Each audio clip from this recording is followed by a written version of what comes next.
You have an alcoholic in your life and they leave the house and they're gone forever. That's very painful. But the one who stays, that's extremely dangerous. One of them breaks your heart, the other one will break your life. Most people spend years trying to heal from the wrong one. So today, I'm going to talk about why it's actually easier. Yes, easier to deal with the alcoholic who walked out the door than the one who's right now sitting on your couch and poisoning your entire house inch by inch.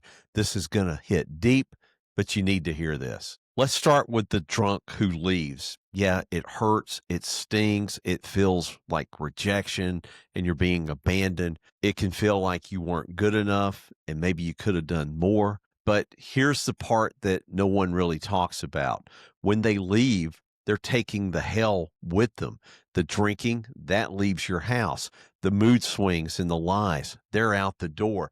The tension and the midnight blowups, those are gone. Your nervous system finally gets a minute to breathe. It's like taking off a heavy backpack that you've been carrying on your shoulders and you didn't realize you were wearing them. And you're going to miss them. And yes, it's going to hurt, but at least the damage stops. Your mind finally gets a chance to heal and get better. And sometimes that heartbreak, that's the beginning of finally breathing fresh air again. Now, let's talk about the drunk who stays, who you may have in your house right now. No, they didn't leave the house. They didn't leave the problem, and they damn sure don't leave you alone. They stay in the house and they're in there like black mold, just hiding in the walls, quiet, hidden, slow, but very deadly. Every day becomes a damn mental minefield for you.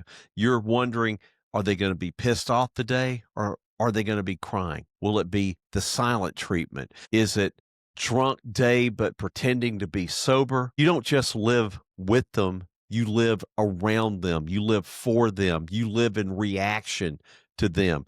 Your whole life becomes adjusting to their shit show, just like you're married to a tornado that also has a driver's license. The alcoholic who left, they hurt your heart. The one who stays hurts your health, your mind, your kids, your money, your future, and yep, your soul. One leaves a scar, but the other leaves a crater that you could put a Costco inside. A lot of people think, well, at least they stay. That means they love me, right? No, not necessarily. A lot of alcoholics stay for the same reason that a parasite stays. You're making the survival easy. You're helping pay the bills. You're cleaning up all these messes. You soften the consequences. You explain their behavior to everyone. And you hide the truth from everyone else. You cushion every fall that they should have hit on their own. So a lot of them don't stay out of love. They're just purely staying out of convenience. It's much easier to destroy a house that they live in than one that they would travel to. So you may be asking, why did the ones who left, why are they much easier to heal from? That's very simple. It's much easier to deal from one heartbreak than it is from constant trauma. It is so much easier to move on from someone who walked away than from someone who stays and keeps tearing you off piece by piece every week. At least when they leave, you get silence, you get space, you get a lot of clarity and a lot of time to think. And more importantly, you get the ability to rebuild. When they stay, you're still getting the confusion, you're getting the guilt, the fear, all this instability that you could live without. Everything is an emotional whiplash. You get the same conversations 500 times with zero improvement. The one who left was like a Band-Aid, ripped it off, hurt you once. The other one will damage you for years. And that long-term damage, that's the kind that rewires your nervous system like broken Christmas lights. So why do you feel more attracted to the one who stays? This is crazy. And this is the really twisted part. Most people become more attached to the drunk who stays. Why is that? It doesn't make any sense because trauma bonds are much, much stronger than love bonds. Because when someone hurts you and then they comfort you and then hurt you again and then make you feel better again, your brain that starts getting trained like a dog waiting for treats from a mean owner. You start thinking, well, maybe today will be different. maybe this time they'll mean it. Maybe if I say it the right way. This doesn't mean that you're stupid. It means that you're human. Your nervous system confuses survival with connection. It's very normal. It's fucked up, but it's very normal. So the drunk who left and walked the door, they broke that bond clean. The one who stays, they continue to tie knots in your brain that you will spend years trying to untie. A lot of people ask, well, why did they stay if the spouse is as bad as they say? Well, let me get blunt again. Why does the drunk keep hanging around? It's not out of love, loyalty, or commitment.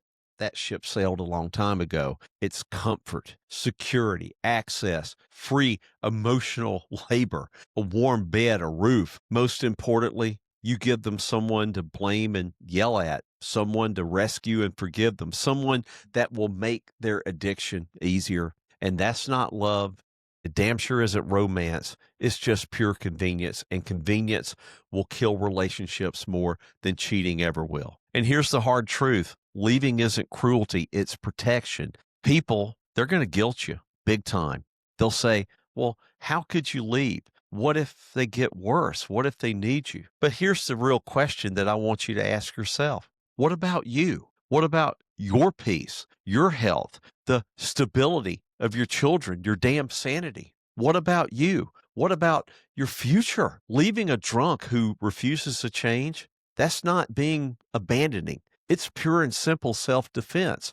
A housed up alcoholic does far more damage than a hurricane that comes on shore and just sits there and never moves on. Yes, you are allowed to walk away before your whole life becomes rubble. Let me end with this: the drunk who left, they hurt you one time.